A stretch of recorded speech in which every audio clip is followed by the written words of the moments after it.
Nobody's moving. Nobody's doing anything. That was what the woman at Pump 4 said afterward, when the police asked her to describe what she saw.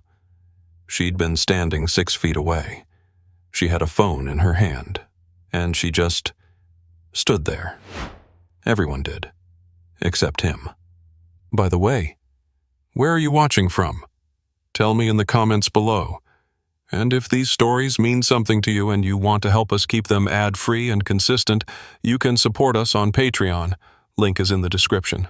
Because what happened at that gas station on a Thursday afternoon wasn't supposed to involve a man in a blue uniform with oil on his knuckles. It wasn't supposed to be quiet. It wasn't supposed to be over in 11 seconds. But it was. And when the dust settled and the police arrived and the bystanders finally lowered their phones, only one question kept circulating through the crowd. Who is he? Not the suspect, not the boy, not the woman in the pressed blazer who was still shaking by the time the cruisers pulled in. The man who stopped it. That question, who is he, is what this story is really about. Because the answer changes everything. Declan Rourke had been awake since 4:45, not because Marisol was sick, not because a nightmare pulled him under, just because that's what his body did now. It had been doing it for 6 years, since the last deployment, since the kind of mornings where the difference between 4:45 and 5 o'clock was the difference between ready and caught off guard. The habit never left. Neither did the instinct. He made 2 sandwiches before 6. One for himself, one for Marisol, cut diagonally the way she liked, wrapped in foil so it stayed warm through her first class. And he packed her bag while she ate cereal at the kitchen table, half asleep. Her dark hair pulled into a lopsided braid she'd done herself because she'd decided at age 8 that she was old enough to manage it. She mostly was. The drive to the station took 9 minutes.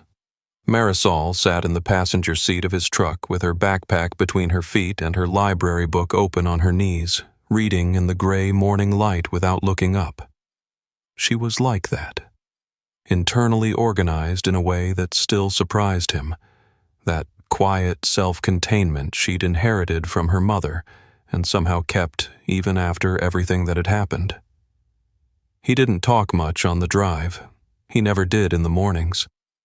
But when they pulled into the lot, he reached over and tucked a loose strand of hair behind her ear without thinking, and she let him, which meant she was in a good mood. "Break room's unlocked," he said. "Stay inside until Mrs. Ferreira comes at 7:30. "I know, Dad. I mean it. I know you mean it. You always mean it." She climbed out and headed for the side entrance without looking back, backpack bouncing, book already open again. He watched her until the door closed behind her. Then he turned to the forecourt. The station sat at the junction of Route 9 and the interstate on-ramp, which made it useful and busy and almost completely invisible. People stopped here because they had to, not because they wanted to. They filled their tanks, bought bad coffee, checked their mirrors, and pulled back onto the road without registering anything about the place except the price per gallon. It was the kind of location that existed in the margins of people's lives, transactional, forgettable, staffed by people who were easy not to see. Declan had been working here for 14 months. He pulled on his uniform jacket, ran through the morning checklist, forecourt lights, squeegee buckets, pump 7, which had been sticking, and then took up his position near the service bay entrance. Not behind the counter. Never behind the counter if he could help it. He liked the open sight line, liked being able to see the full lot, both entry points, the road in both directions. Old habit. He noticed the van at 7:52. It came in from the interstate side, moved slowly through the lot without stopping at a pump, and pulled to the far edge near the air and water station. The engine stayed on. The driver didn't get out. The plates were from out of state, which wasn't unusual. The position of the vehicle was. Parked facing out. Engine running. Driver's window down 2 inches. Declan noted the plate number without reaching for his phone. He went back to checking pump 7, but he didn't stop watching. The van didn't move for 23 minutes. Declan knew because he'd been counting, not obsessively, not with any visible tension. Just the low-grade internal clock that had been running in the background of his life for so long, he barely noticed it anymore. 23 minutes at an air and water station with a running engine and a driver who hadn't stepped out once. No dog being watered. No tires being checked. No one in the passenger seat was waiting. Just a vehicle, idling, pointed at the exit. He refilled the squeegee buckets. But he helped a woman in a minivan locate the tire pressure gauge. He walked the Pump 7's panel twice and found the stuck mechanism on the second try.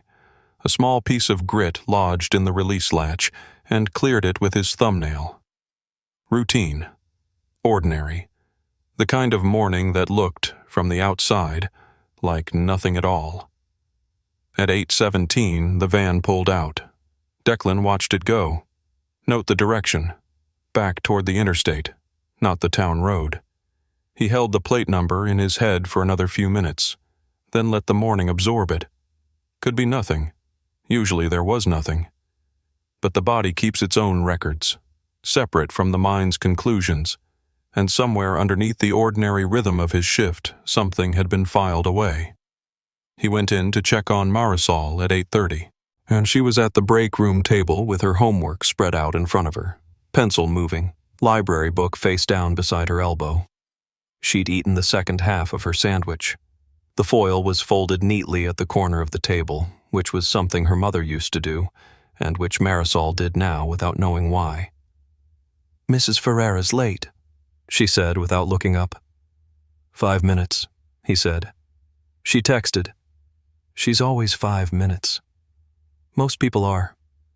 Marisol looked up at that, the way she did when she suspected he was saying something that meant more than it sounded. She had her mother's eyes, that particular quality of attention that made you feel you were being read rather than looked at. Then she went back to her homework, apparently deciding he wasn't being philosophical, just factual, and he stood in the doorway a moment longer than necessary. Then he heard a car pull in at Pump 3, and he went back to work. Across the city, in a wood-paneled courtroom on the 4th floor of the Halverton County Courthouse, Judge Vivian Ashworth was 40 minutes into a custody modification hearing that should have taken 20. She sat straight-backed behind the bench, reading glasses low on her nose, the petition open in front of her. The petitioner was a man named Garrett Solis, 34 years old, 2 tours in the Marine Corps, currently employed as a warehouse supervisor. He was requesting a modification to his visitation schedule, citing changed circumstances following his ex-wife's relocation. His attorney had submitted documentation. His record was clean. His daughter, by all accounts in the file, adored him. Said the PTSD disclosure was on page 11. Vivian had seen it before she'd seen almost anything else. She asked 2 clarifying questions, listened to both attorneys, reviewed the guardian ad litem's report, and ruled against the modification. Her reasoning was procedural, contained, airtight, instability of primary residence, insufficient documentation of the therapeutic support framework, the child's current adjustment to her environment. Every word was defensible. Every word was, in its own careful way, true. Garrett Solis nodded when she finished. Just nodded. Didn't argue, didn't react, just gathered himself with the particular composure of a man who had learned that some rooms don't respond to anything you say. That composure, Vivian noted privately, was actually a point in his favor. She noted it, and then she moved on to the next case. If you're finding this story as gripping as we do, hit subscribe and turn the bell on, because every week we bring you stories about the people the world forgot to look at. You won't want to miss what's coming. Her clerk, a young woman named Priya, who had been with her for 2 years and had learned exactly how much candor the judge would tolerate, caught her at the elevator after the session wrapped. "The Solis petition," Priya said carefully. His service record had 3 commendations. 2 of them were for... "I read the file, Priya." "Of course." The elevator arrived. Vivian stepped in. "He can reapply in 6 months with updated documentation," she said. The framework is there. He simply hasn't met it. Priya didn't respond. The doors closed. Vivian checked her phone. She had a 4 o'clock dinner, a conference call at 2, and she needed to collect Owen from his after-school program by 5:30 at the latest. She pulled up her navigation app and found the fastest route. It took her past the gas station on Route 9. Owen Ashworth was 7 years old and had recently developed a passionate interest in anything with wheels. Vivian had learned this the hard way over the past 3 months. Through detours to construction sites, through lengthy negotiations in toy aisles, through the specific exhaustion of explaining to an articulate and relentless child why they could not, in fact, stop and look at every truck they passed on the highway. He wasn't difficult. He was just intensely, completely alive in a way that Vivian sometimes found disorienting, as though the volume of his curiosity operated on a frequency her courtroom composure wasn't quite calibrated for. She picked him up at 5:28. He was waiting at the after-school entrance with his backpack on his front, which he did when he was excited about something, and his sneakers lighting up with each step, a concession she'd made in October that she was still mildly regretting. He climbed into the back seat and immediately began telling her about a classmate named Theo who had brought in a book about monster trucks and the specific load-bearing capacity of their tires. Vivian pulled into traffic. "That sounds educational," she said. "It was awesome," Owen corrected. She merged onto the main road and let him talk, giving the appropriate responses at the appropriate intervals, and her mind still partly in the courthouse. The Solis case had lodged somewhere behind her sternum in the way certain rulings occasionally did, not with doubt exactly, but with the particular weight of a decision that had been correct and uncomfortable in equal measure. She was practiced enough not to confuse discomfort with error. The law wasn't designed to feel good. It was designed to hold. The navigation prompted her to take the Route 9 exit. "Are we stopping?" Owen asked, tracking the turn with the radar all children seemed to have for any deviation from the direct path home. I need fuel." "Can I get a snack? You had a snack at school. That was hours ago. It was 90 minutes ago." He accepted this with the philosophical resignation of a child who knew when he'd lost and moved on to pressing his face against the window to examine the gas station as they pulled in. It was the kind of place that held no particular interest for Vivian.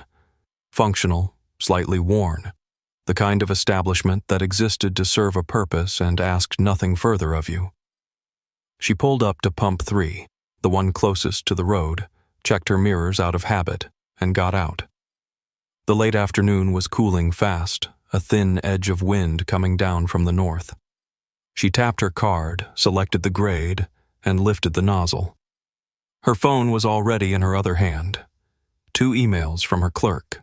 A reminder about the conference call, a message from the dinner host confirming the reservation. She moved through them efficiently, the pump clicking steadily behind her. Owen had his window down 2 inches. "Mom, there's a van with a sticker on it." "It's a really cool sticker. Can I go look?" "Stay in the car, Owen." A pause. The particular silence of a child deciding whether this instruction was negotiable. "It's right there," he said. Across the forecourt, Declan was replacing the nozzle on pump 7 when he saw the boy's door open. He didn't think about it consciously. The analysis happened somewhere faster than thought. The door angle, the direction of movement, the child's trajectory toward the far edge of the lot where the unmarked van had repositioned itself sometime in the last 4 minutes, back from wherever it had gone. Different spot now, closer to the air station, engine running again, driver's window down the same 2 inches as the morning. Same plate. Declan set the nozzle in its cradle and straightened.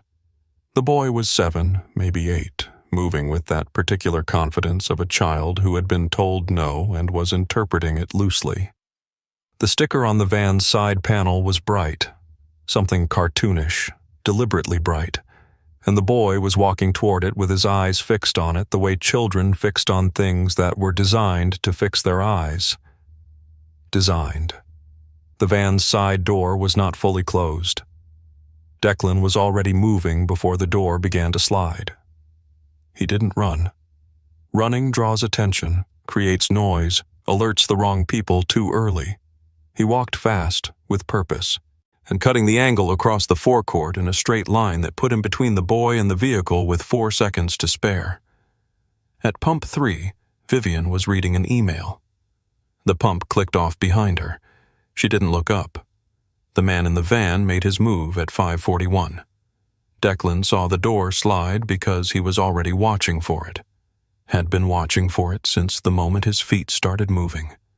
His eyes tracking the gap widening in the van's side panel with the kind of focus that didn't announce itself, didn't tighten his jaw or change his breathing, just settled into the cold, functional clarity he hadn't needed in 14 months, but had never actually lost. The driver was out of the vehicle before the door finished sliding, mid-40s, heavy build, moving with practiced casualness, at the specific body language of someone who had done this before, not running, not grabbing, just stepping into the boy's path with a wide smile and a crouch, getting down to eye level, one hand already extended toward Owen's shoulder. "Hey, buddy, do you like that sticker? I've got more inside." Owen stopped. I looked at the hand. I looked at the sticker. 7 years old, and already something in him hesitated. That animal instinct children have before the world teaches them to override it. He didn't step forward. But he didn't step back either. Declan closed the remaining distance in 3 steps. He didn't announce himself. Didn't shout. Didn't reach for his phone. Didn't do any of the things that give a man like that a window to move. He simply stepped in front of Owen, between the boy and the outstretched hand, and stopped there. And the quality of his stillness was such that the driver looked up and immediately understood that something had changed. "Back away from the child," Declan said. Not loud, not aggressive, the way you'd state a fact about the weather. The driver straightened slowly, a recalibration. His eyes moved across Declan, the uniform, the oil on his hands, the gas station patch on his chest, and whatever he was looking for, he didn't find it, because the look on Declan's face wasn't anger or fear or the uncertain aggression of a civilian trying to be brave. It was nothing. It was the specific absence of expression that meant the man wearing it had already decided how this was going to go. "Just talking to the kid," the driver said. "No," Declan said. "You're not." The driver moved then, not toward Owen, but sideways, trying to create space, trying to get back to the vehicle door. Standard. Predictable. Declan had seen it more times than he could count in places where the stakes had been considerably higher than a gas station forecourt in late afternoon. He stepped with him, maintaining the angle, and when the driver made the mistake of reaching back toward the door handle, Declan caught his wrist, turned it in a way that required almost no force but made movement both difficult and acutely uncomfortable, and walked him into the side panel of the van with the controlled efficiency of someone completing a familiar task. The driver's chest hit the metal. His free hand came up. Declan had it secured before it reached anything useful. "Don't," he said quietly. Same tone, same stillness. The driver stopped. The whole thing had taken 11 seconds. Owen was standing 6 feet away, completely still, watching with wide eyes and the slightly open mouth of a child who had just witnessed something that didn't fit any category he had available. Declan looked at him over his shoulder. One quick look, full attention, long enough to assess. "You're okay," he said. "Stand right there." Owen nodded. He stood right there. The side door of the break room opened and Marisol appeared in the frame, because she had heard her father's voice shift. Not the words, she was inside, but the tone carried through walls. And she was 9 years old and the daughter of a man who had taught her through years of quiet consistency exactly what it meant when his voice went flat and certain like that. She looked at the scene, looked at Owen. "Come here," she said to the boy, with the calm authority of someone considerably older than 9. Owen looked at Declan. Declan gave the smallest nod. Owen walked to Marisol. 3 phones were already up by the time Declan had the driver turned and held against the vehicle with one forearm and his knee at the correct angle to prevent leverage. He could see them in his peripheral. 2 women at adjacent pumps, a man by the air station, all filming, all with the instinctive stillness of people watching something they didn't fully understand but knew mattered. With his free hand, Declan had already dialed. "This is a citizen's detainment at the Route 9 Petro station," he said when dispatch answered. "I have a male suspect in attempted child abduction. I need units now." At Pump 3, the nozzle had been finished for 2 minutes. Vivian was still reading her email. Then she heard Marisol say, "Owen?" and looked up. The sound of her son's name in a stranger's mouth pulled Vivian's head up before her mind had finished processing that she'd heard it. Owen was standing at the break room doorway with a girl she didn't recognize, a child, maybe 2 years older than him, dark-haired and composed in a way that seemed almost architectural, like composure was simply the material she was made of. Owen's hand was in hers. He wasn't crying. He was looking back across the forecourt with the expression children get when something has frightened them but the fright hasn't fully arrived yet, suspended in the moment just before it lands.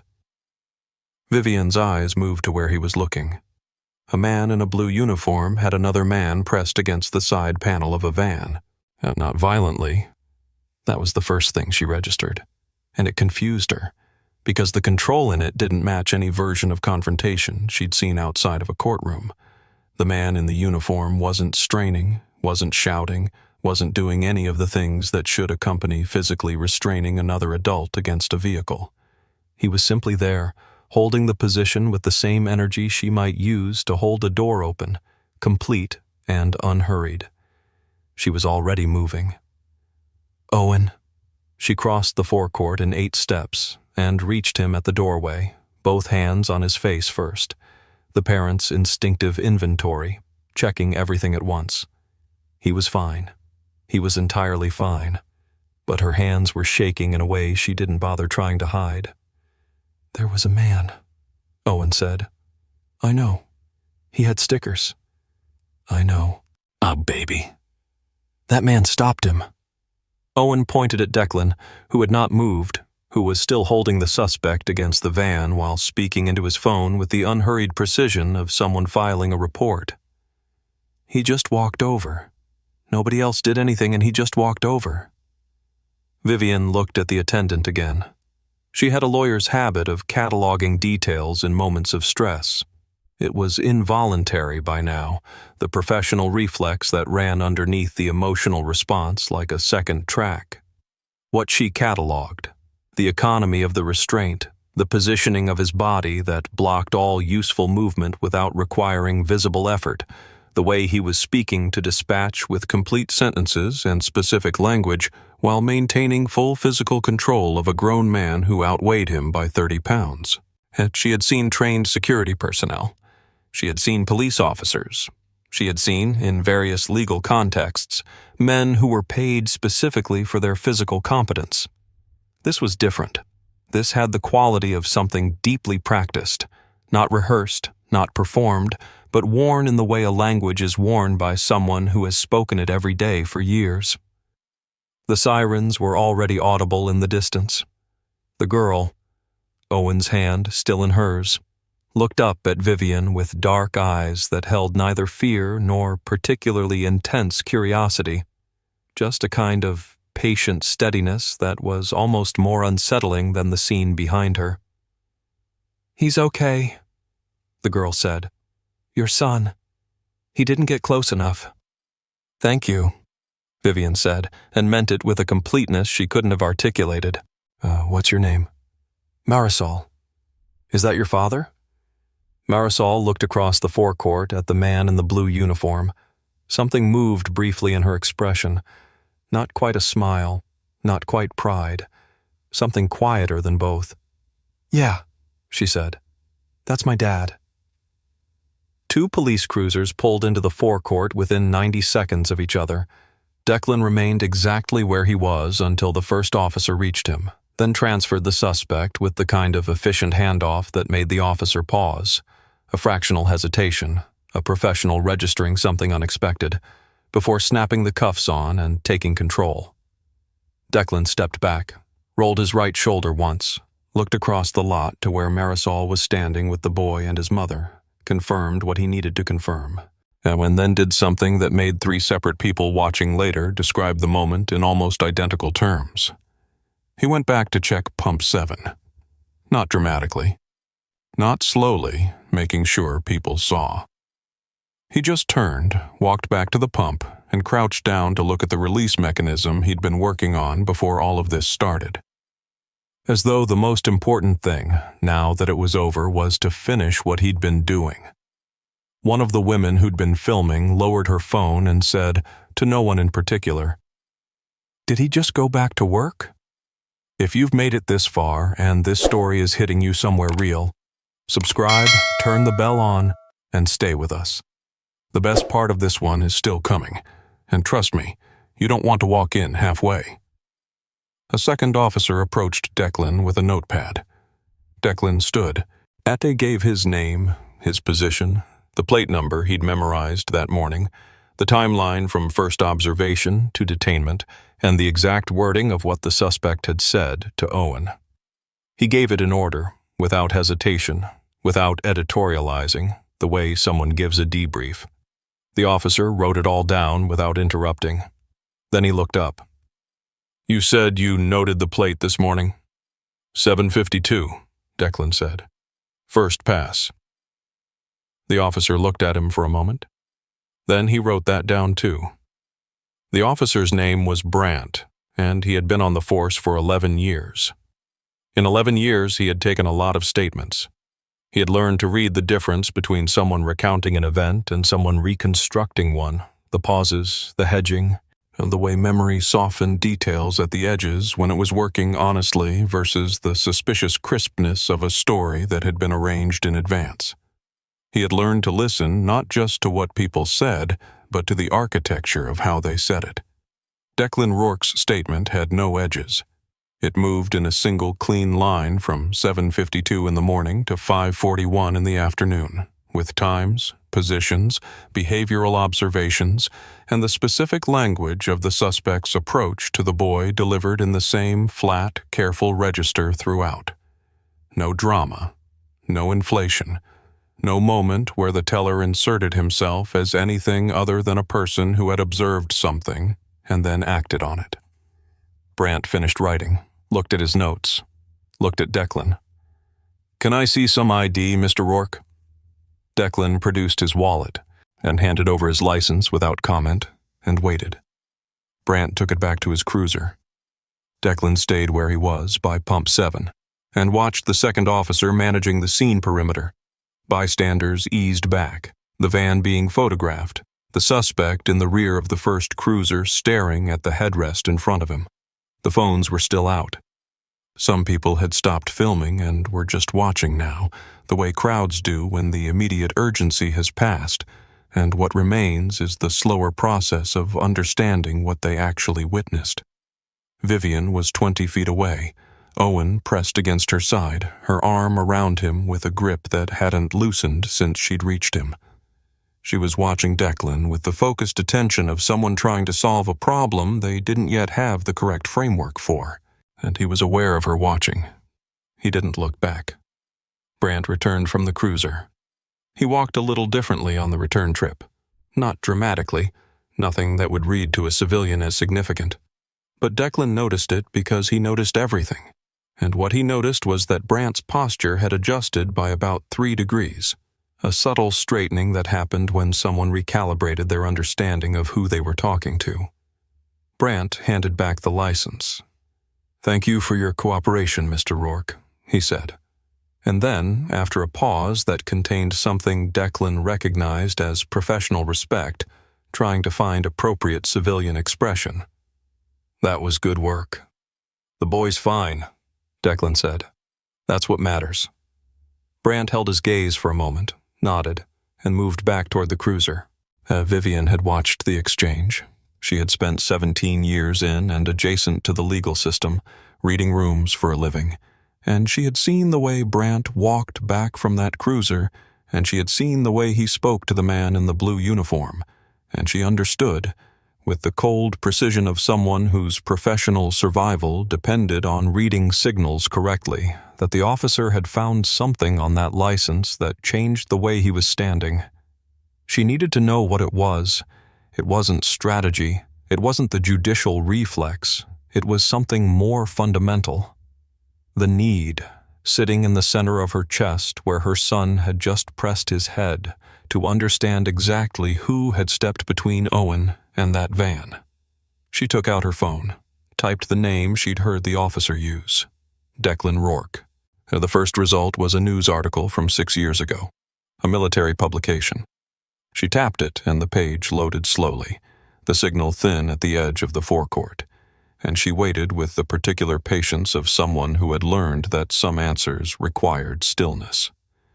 The photograph loaded first, younger, sharper around the edges in the way people are before life rounds them down, dressed in uniform, not the blue gas station kind, the other kind, the kind with insignia she recognized even with her limited military literacy as something significant.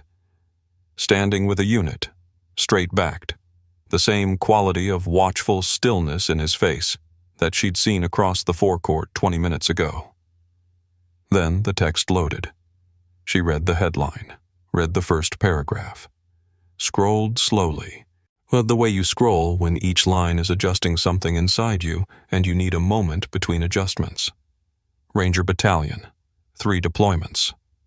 The specific nature of the operations wasn't detailed in the public article, but the language around them was. The careful, understated language that military journalism used when the details themselves were classified.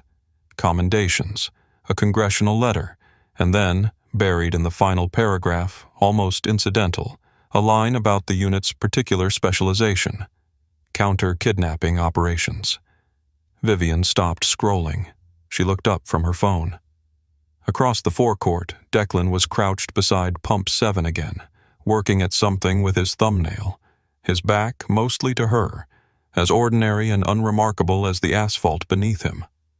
Her phone was still lit in her hand. Owen tugged her sleeve.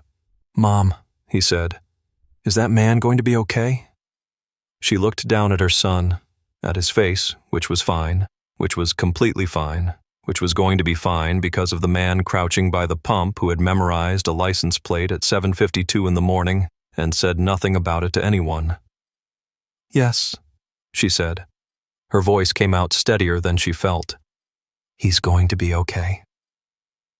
The cruisers were gone by 6:45. The forecourt settled back into itself the way places do after something has torn through them, not all at once, but gradually, the ordinary sounds returning in layers. A car at Pump 2, the hiss of the squeegee bucket, the distant rhythm of the interstate carrying people toward wherever they were going, indifferent and continuous. Declan locked the service bay and walked to the break room. Marisol was at the table where he'd left her that morning, homework packed away now, library book open again, the foil from her sandwich still folded at the corner. The familiarity of it, the specific, small constancy of his daughter at that table in that position, landed somewhere in his chest with a weight he didn't try to name. She looked up when he came in. "Police took a long time," she said. "They usually do." "The lady kept looking at you." He pulled out the chair across from her and sat down. His right shoulder was talking to him slightly, the old injury from the second deployment that the cold always found before he did. He rolled it once and it quieted. "What lady?" he said, though he knew. "The boy's mom." Marisol turned a page without looking at it. She was reading something on her phone and then she just stared at you for like 2 whole minutes. "People stare after something happens. Not like that." He didn't answer that. Marisol had a precision about observations that he'd stopped arguing with around the time she turned 7. She wasn't speculating. She was reporting. He put his elbows on the table and looked at his hands.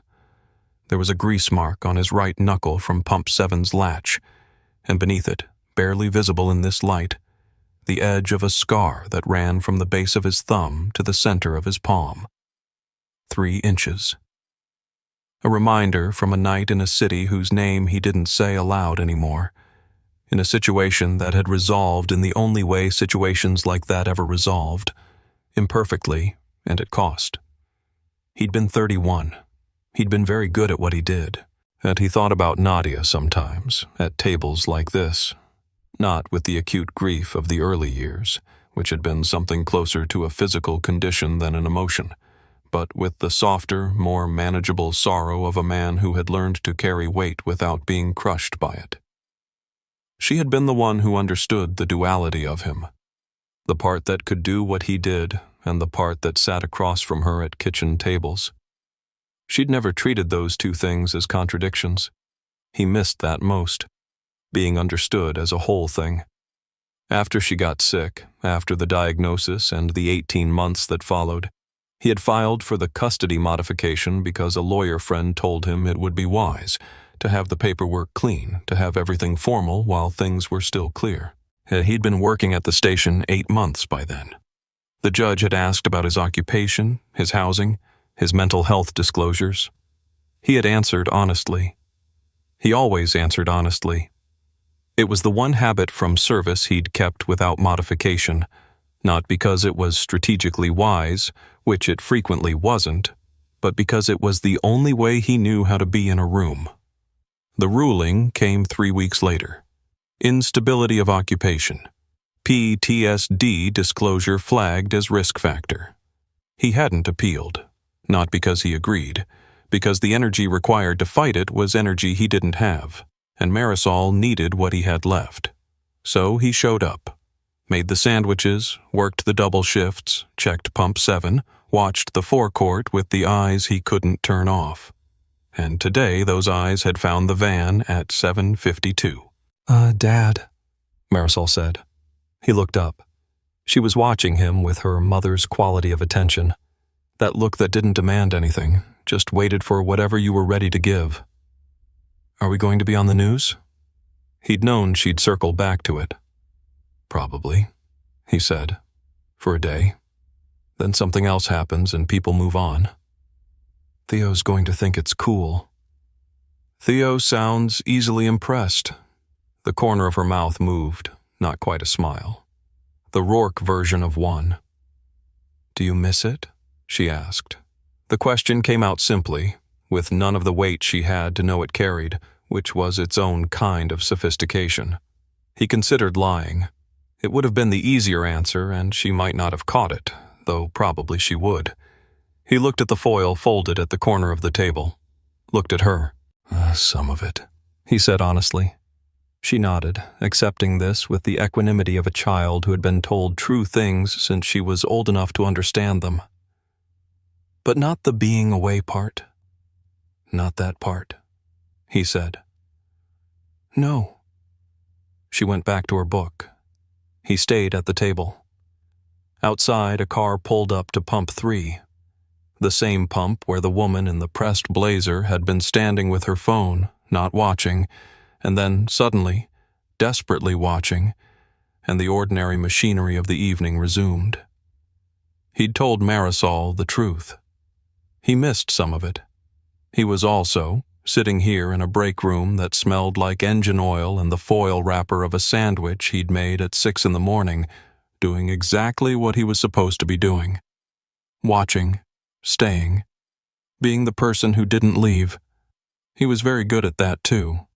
Vivian didn't sleep well.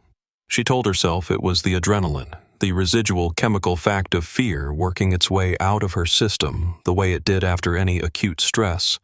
Elevated cortisol, disrupted sleep architecture, the body's honest accounting of what it had absorbed. She was a precise woman, and she preferred precise explanations. The adrenaline explanation was accurate as far as it went. It didn't go far enough. She lay in the dark of her bedroom and listened to Owen breathing through the monitor she hadn't used in 2 years, but had turned back on tonight without examining the impulse, and she thought about the line she'd read on her phone in the gas station forecourt.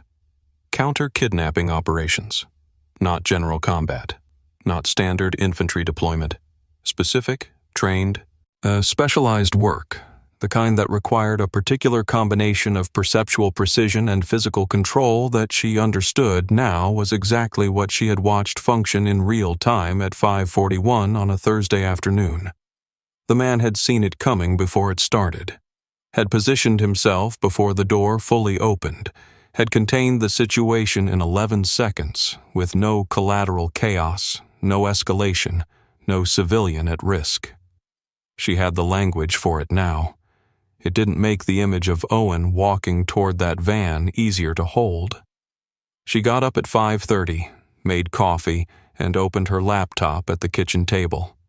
The local news had picked up the story overnight. A brief piece, 40 seconds of footage from one of the bystander phones. The headline reading, "Gas station worker stops suspected child abduction on Route 9. And the footage was clear enough. You could see the economy of it.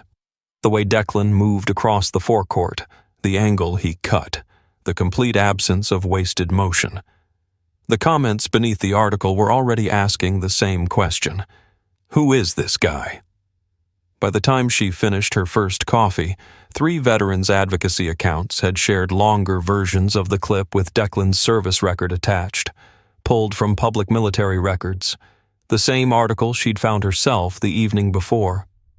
The phrase that kept appearing in caption after caption was the one that had lodged in her chest like a splinter. Former Army Ranger. Works at a gas station. She read it 4 times on 4 different posts, and each time it landed with the same force. Not because it was accusatory, because none of the posts were directed at her, and none of them knew who she was or what her connection to this man's history was. But because she knew. She knew the connection, and the knowing was its own specific discomfort. Owen came downstairs at 7. He was in his pajamas, hair flattened on one side, carrying the stuffed dog he'd stopped bringing to breakfast 6 months ago, and had apparently retrieved from wherever he'd stored it. He climbed into the chair beside her without a word, and leaned against her arm, and she closed the laptop. "Did you sleep?" she asked. "A little." He picked at the dog's ear. "Was that man in trouble? The man who stopped it?" "No." "Good." A pause. He was really calm. "Yes," she said. "He was." Theo would never believe me. She put her arm around him, and he settled into her side, and she sat with that, with the particular relief of her child's weight against her, and tried not to think about how different the weight of this moment might have been, how easily the evening could have organized itself into something she would not have recovered from. She thought about Declan Rourke at a kitchen table somewhere in this city, making a sandwich for his daughter, driving a truck with a 9-year-old in the passenger seat, working a double shift at a gas station because the custody paperwork needed to be clean, because the lawyer said formal was better, because he had answered honestly when the court asked about his mental health, and honesty had cost him in the way honesty sometimes does in rooms that are designed to evaluate rather than understand. She thought about her own handwriting on that ruling. Or instability of occupation. If you've been with this story from the beginning, you already know this is more than a rescue. Subscribe and hit the bell so you're there when we show you exactly what Vivian does next, because that decision changes everything. She opened the laptop again, pulled up the court management system, searched the name. Declan Rourke. The file loaded. She opened it slowly, the way she'd scrolled through the phone screen the night before, giving herself a moment between each thing she found. Her own ruling looked different at 5:45 in the morning with Owen asleep against her arm. Not legally. It was still defensible, still procedurally correct, still built on the framework she had applied consistently across dozens of similar cases. All of that remained true. But defensible and right were not always the same architecture. She had known that. She had always known that. It was the kind of knowledge that the structure of the job made easy to set to one side. She read the ruling to the end. Then she sat for a long time, the coffee going cold beside her. Owen's breathing evening out into sleep, the morning arriving gray and ordinary through the kitchen window. The file sat open on her screen until 8:15. Vivian didn't close it. She didn't annotate it, didn't reach for her legal pad, didn't do any of the things her hands usually did when she was working through a problem. She just read it. Again. The way you read something when you're no longer looking for what it says, but for what it means. Those being, she was discovering, two different exercises entirely. The language was hers. She recognized every construction, every carefully weighted phrase, the specific architecture of her own reasoning laid out in the formal structure of a written ruling. She had drafted it in 40 minutes on a Wednesday afternoon 14 months ago, between a conference call and a sentencing review. She remembered the afternoon, vaguely, not the case specifically, because there had been others that week, but the general texture of it, the steady throughput of work that characterized her professional life. 40 minutes. She had determined the shape of a man's relationship with his daughter in 40 minutes on a Wednesday afternoon. The instability of occupation finding had been technically sound. He had been at the station 8 months, which was insufficient employment history under the framework she applied. And the PTSD disclosure had been flagged not as disqualifying but as requiring supplementary therapeutic documentation, which he hadn't submitted. Every piece of it was defensible. Every piece of it fit the framework. The framework, she was beginning to understand, had a shape. And the shape had edges.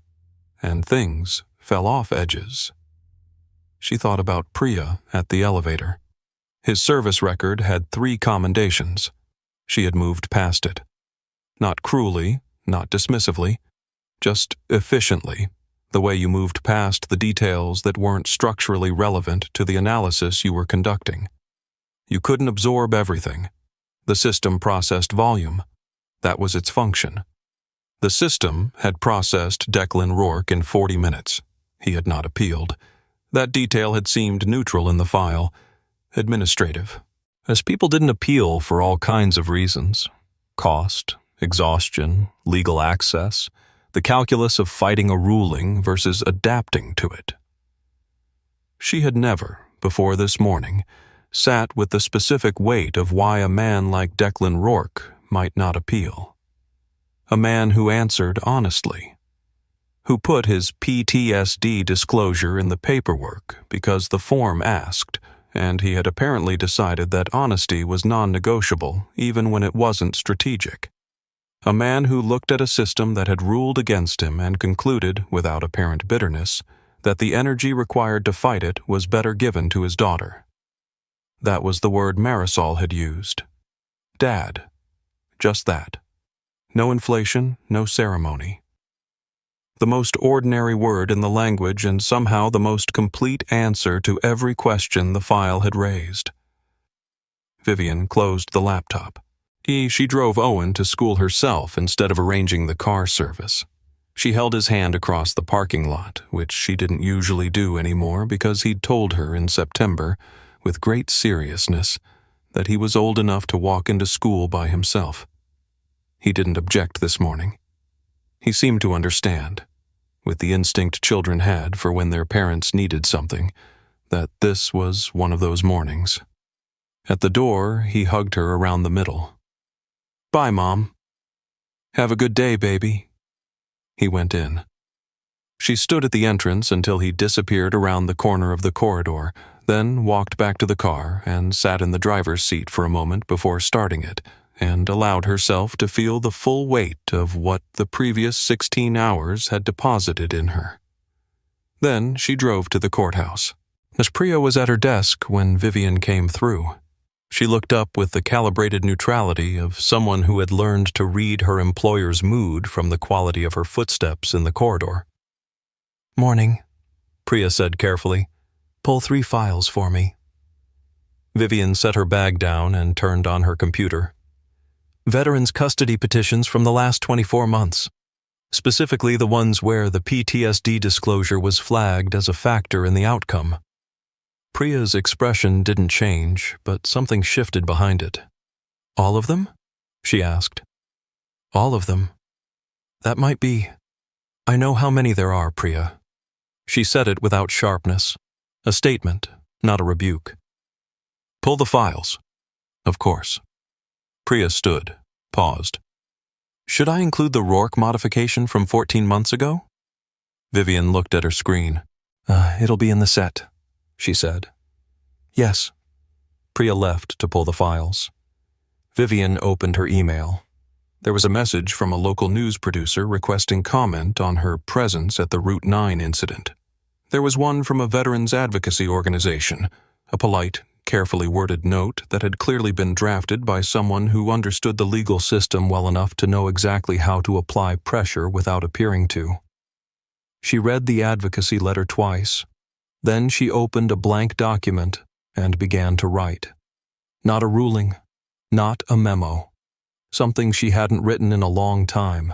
A set of questions she was putting to herself, in her own words, without the framework organizing the answers in advance. Outside her window, the city was fully awake. Somewhere across it, she knew. A man in a blue uniform was checking Pump 7. She started writing. Declan found out about the review on a Tuesday. His lawyer, a woman named Cecile Adeora, who handled veterans' legal aid cases out of a shared office on Merchant Street, and who had told him 14 months ago, with genuine regret, that the appeal window had closed before he'd contacted her, called him at 8 in the morning while he was cleaning the service bay. He had the phone wedged between his ear and his shoulder, a rag in one hand, the bay door letting in the cold morning air and the sound of early traffic from Route 9. The court has initiated a review, Cecile said. 3 cases. Yours is one of them. He kept cleaning. What kind of review? He asked. Formal. Judge initiated. That means it didn't come from a petition. It came from inside the bench itself. A pause. Declan. That doesn't happen. Not like this. Not without something significant pushing it. I know what pushed it, he said. The incident. The incident. Cecile was quiet for a moment. He could hear her thinking, the specific silence of a lawyer recalibrating around a development that didn't fit the standard model of how things moved. How do you feel about it? She asked. He thought about that, wiped down the bay wall in a slow, even stroke. I feel like Marisol has a parent who showed up, he said. The review doesn't change that. But yeah, I'd like it on the record. That's what I thought you'd say. Another pause, warmer this time. I'll be in touch when I have the specifics.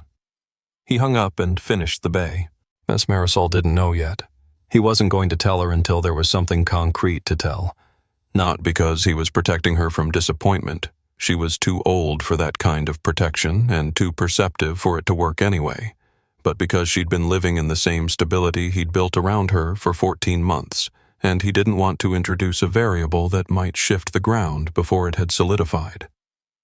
She had enough to manage. She was 9.5 raising herself in the spaces between his shifts, folding her own foil and walking herself through her own mornings with a self-sufficiency that he was proud of and quietly grieved in equal measure. He wanted to give her certainty, not hope. Certainty. And he drove to the station at 9:15 and took the second half of his shift from a colleague who needed the hours off. The morning was gray and cold, the forecourt slicked from overnight rain, Pump 7 holding steady after last week's repair. He moved through the familiar rhythms of the work, checking, clearing, maintaining, and let the phone call settle into him at the pace it needed to. At 11:43, a car pulled into the forecourt that he recognized. Not the car itself. It was a different one than Thursday, a smaller model, the kind chosen for discretion rather than statement. But the way it parked, precise and deliberate in an uncrowded lot, drew his attention before the driver's door opened. And when it opened and Vivian Ashworth stepped out, he knew she'd come before she'd walked 3 steps toward him. She was dressed differently than Thursday. No blazer, no courtroom composure arranged over her like armor. Dark coat, hair pulled back simply. She looked, he thought, like someone who had made a decision and was in the process of honoring it before she could reconsider. She walked to where he was standing by the service bay. He waited. "Mr. Rourke," she said. "Ms. Ashworth." She registered the absence of her title in his address. He saw it, but she didn't correct it, which told him something about what kind of conversation she'd decided this was going to be. "I wanted to come myself," she said. "Not through a letter, not through—" She stopped, started again with less architecture around the words. "I needed to come." He nodded. She looked at him with the direct, assessing attention that was clearly native to her, and the look of someone whose professional life had been built on reading rooms and people. He returned it steadily and without performance, the same way he did everything. "How is Marisol?" she asked. The name stopped him. Not because it was unexpected. She'd had access to his file, she knew the name, but because of the way she used it. Not instrumentally, not as a demonstration that she'd done her research. She used it the way people used the names of children they were asking about genuinely, with the specific weight of a person who understood that a child's name in your mouth was a kind of accountability. "She's well," he said. "Good week at school." Vivian nodded. Something in her face shifted. Not dramatically, not the theatrical collapse of a person performing remorse, but the quiet adjustment of someone who had decided to be honest and was finding it slightly harder than anticipated. "I read the ruling," she said. "My ruling, on your modification." He said nothing. "I want you to know that I understand." She stopped again, reorganized. "I'm not here to explain it to you. You were there. You know what it said." "I do," he said. The wind moved through the forecourt. Somewhere on the lot, a nozzle clicked off. "I'm reviewing 3 cases," she said. "Yours is one of them. I can't tell you the outcome. That wouldn't be appropriate. But I wanted you to know it was happening. And I wanted you to know that I came here, to this place, because—" She looked at the forecourt, at the pump where Owen had stood, at the bay door behind him. "Because I thought the least I could do was not make you come to me." Declan looked at her for a long moment, the same look he'd given her across the lot on Thursday, reading, not judging, taking the measure of what was actually there. "Thank you for coming," he said. It was simple. It was complete. It was not forgiveness, and it was not absolution, and it was not more than she'd earned, but it was real. And she seemed to understand all of that simultaneously, because she nodded once with the sober precision of someone receiving exactly what they deserved, nothing added. "Take care of yourself, Mr. Rourke," she said. "You too," he said. "Ms. Ashworth." She walked back to her car. He watched her go, then turned back to the service bay. There was work to finish. The review took 6 weeks. Vivian worked through it methodically. The way she worked through everything, not quickly, not with the performed urgency of someone trying to demonstrate sincerity, but with the careful, unglamorous thoroughness of a person who understood that the only meaningful apology was a structural one. She pulled all 3 files. She read every page. She brought in an independent consultant from a veterans' mental health organization, a woman named Dr. Sasha Ferment, who had spent 15 years working with combat veterans in family court contexts, and who sat across from Vivian for 2 hours on a Wednesday afternoon and said things that were difficult to hear and accurate to the point of being irrefutable. The PTSD disclosure framework, Dr. Ferment explained, had a fundamental design problem. It asked veterans to self-report mental health history with the genuine intention of supporting informed custody decisions. What it did in practice, in the absence of specific contextual guidance, was created a disclosure trap, a situation where honesty produced worse outcomes than silence. Veterans who reported, as they were encouraged to do, found their disclosures flagged as risk factors by judges who lacked the clinical training to interpret them accurately. Veterans who didn't report avoided the flag, but carried the weight of concealment through the rest of the proceedings. Declan Rourke had reported. Vivian had flagged it. She listened to Dr. Ferment's full 2 hours without interrupting, which was not something she did often in professional consultations. Then she asked 4 specific questions, wrote down the answers verbatim, and thanked her. Priya, who had sat in the corner taking notes throughout, looked at Vivian when Dr. Ferment left with an expression that was as close to openly emotional as she'd ever allowed herself in the office. "Are you all right?" Priya asked. "I'm working," Vivian said, but she said it gently. The written guidelines revision took 11 days. She drafted it herself, not delegated, not committee processed, not filtered through the administrative language that turned accountability into policy without ever quite naming what had been wrong. She named it, specifically and in plain language. The disclosure framework had produced outcomes inconsistent with its stated purpose. PTSD disclosure in custody proceedings required clinical interpretation and could not function as a standalone risk indicator without accompanying evaluative context. She submitted it to the presiding judge for formal adoption. Then she wrote to the 3 veterans whose cases were under review. Not form letters, individual letters, drafted on plain paper rather than court letterhead, because she understood instinctively that court letterhead was the wrong container for what these letters needed to carry. She told each man that his case had been reviewed, that new evaluative standards had been applied, and that the court had found grounds to revisit the original outcomes. She told Declan Rourke that the custody modification he had requested 14 months ago was being granted in full. His lawyer called her clerk's office the morning the letter arrived to confirm receipt. Cecile Adora's voice, relayed to Vivian through Priya, was professionally composed with something warmer moving underneath it. "He received it," Priya reported. "He said thank you." He went back to work. That was all.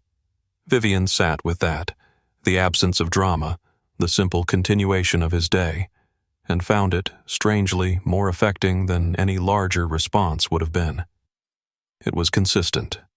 It was exactly what she should have expected from a man who had pinned a suspect against a van and then gone back to check pump 7. He wasn't performing anything. He never had been. 3 weeks after the letters went out, a veterans advocacy organization called the Halverton Veterans Family Coalition published an open letter. It was measured, specific, and clearly drafted by someone with legal literacy. It cited the revised guidelines by name, acknowledged the review process, and called the framework revision a meaningful step toward equitable treatment of veteran parents in family court proceedings. In the final paragraph, almost incidentally, it mentioned a gas station on Route 9. It didn't name Declan directly. It referred instead to a veteran whose intervention during a child abduction had inadvertently illuminated a systemic blind spot in the family court framework, and whose quiet persistence in the 14 months prior to that moment had represented exactly the kind of parental stability the framework was designed to recognize but had failed to. The letter circulated widely. The phrase that appeared in the shares and reposts, the one that became, briefly, at the caption the story was traveling under, was not about the abduction. It wasn't about the 11 seconds or the van or the plate memorized at 7:52 in the morning. It was a single sentence from the letter's second paragraph. He didn't fight the system loudly. He just kept showing up for his daughter. Vivian read it on her phone during her lunch break, sitting alone in her office with the door closed. She read it twice. Then she set the phone face down on her desk and looked at the window for a while. Priya knocked at 1:15. "You have the Delgado hearing at 1:30, she said through the door. "I know." Vivian stood, straightened her jacket. "Pull the file." And Priya. "Yes?" "If there's a mental health disclosure in the Delgado petition, flag it for Dr. Ferment's review before I rule." A pause. "Oh, of course," Priya said, quietly. like something had been settled. Vivian picked up her legal pad and walked toward the door, and the work continued as it always did, imperfect, incremental, and today, at least, pointed in the right direction. 6 weeks after the review concluded, Declan made spaghetti. It wasn't a special occasion, it was a Wednesday, which was his short day. Off at 4, home by 4:20, enough time to cook something actual instead of reheating whatever he'd prepped on Sunday. Marisol had strong opinions about spaghetti, specifically about the ratio of sauce to pasta, which she monitored from the kitchen doorway with the critical attention of someone who had been burned before. "That's too much pasta," she said. "Oh, it's the right amount of pasta. Last time you said that it was too much pasta. Last time I was wrong," he said. "This time I'm right." She considered this with the seriousness it apparently deserved, then came and sat at the table, pulling her knees up to her chest in the chair, watching him stir. The kitchen was warm.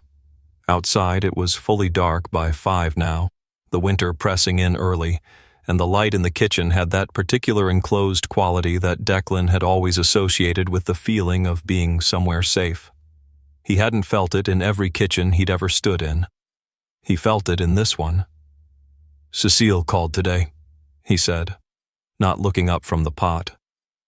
Marisol went still in the way she did when something mattered. "About the papers?" "About the papers."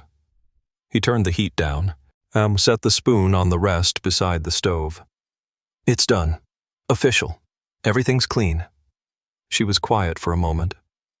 "What does that mean?" she asked. Not because she didn't understand. She understood precisely, but she was 9 and she needed to hear it said in plain language by the person it concerned. "It means the court looked at the paperwork again and decided it was wrong the first time," he said. "And now it says the right thing. About you being my dad. About me being your dad." She unfolded from the chair and crossed to him and put her arms around his middle with the sudden, unself-conscious force of a child who had decided that the moment required it, pressing her face into his chest. He put his hand on the back of her head and held her there. And the spaghetti simmered, and the kitchen was warm, and he stayed very still, the way he'd learned to stay still in the moments that asked for it. After a while, she pulled back and returned to her chair with the pragmatic efficiency of someone who had received what she needed and was ready to move on. "Is it too much pasta or not?" she said. "It's perfect," he said. "That's not a real answer." "It's the only answer you're getting." She smiled then. The full one. Not the Rourke version, the real one that she kept for moments when she'd decided being reserved wasn't worth the effort. It rearranged her whole face, and she looked, in that moment, so completely like her mother that something in his chest caught and then released the way it did. The way it would always do, probably, and he'd long since made his peace with that. They ate at the kitchen table. After dinner, Marisol did her homework and he cleaned up, and when she went to bed, he sat for a while in the quiet of the kitchen with a cup of coffee. He'd already decided he was drinking too late and thought about the 6 weeks just past. The call from Cecile. The letter that had arrived on plain paper, not court letterhead, which he'd noticed and which had struck him as the kind of detail that indicated someone had thought carefully about the container as well as the contents. He'd read it twice, and then put it in the drawer where he kept Nadia's letters. He hadn't told Marisol about Vivian. Not specifically. Not the connection, not the file, not the particular vertigo of the thing. She knew a review had happened, knew the outcome, didn't need the architecture. She was 9. There would be time. Eventually, for her to understand the full shape of how the world worked. How the same rooms that failed people could sometimes, slowly, be persuaded toward something better. How the people inside those rooms were capable of both. Not tonight, though. Tonight it was spaghetti and the right amount of pasta, and his daughter's homework spread across the table, and the sound of her reading aloud to herself from her library book, the habit she had when she thought no one could hear. He didn't tell her he could hear. He just listened. The forecourt would be there in the morning. Pump 7 would hold. The early shifts would come and he would make the sandwiches and watch the lot with eyes he couldn't turn off. And that was fine. That was all fine. That was the life. And the life was good enough and sometimes better than that. And today it was considerably better than that. The world was full of people it had used and set aside in places meant for labor, not legacy. People who kept showing up anyway, who watched when no one asked them to, who protected things that were never listed in any job description. Declan Rourke was one of them. He didn't need the world to know what he'd been. He needed Marisol to know who he was, and she did. Subscribe and don't miss our next story. The billionaire's surgeon turned out to be the man they fired from the mailroom. Trust me, you'll feel it. And tell me in the comments, what injustice should we tackle next?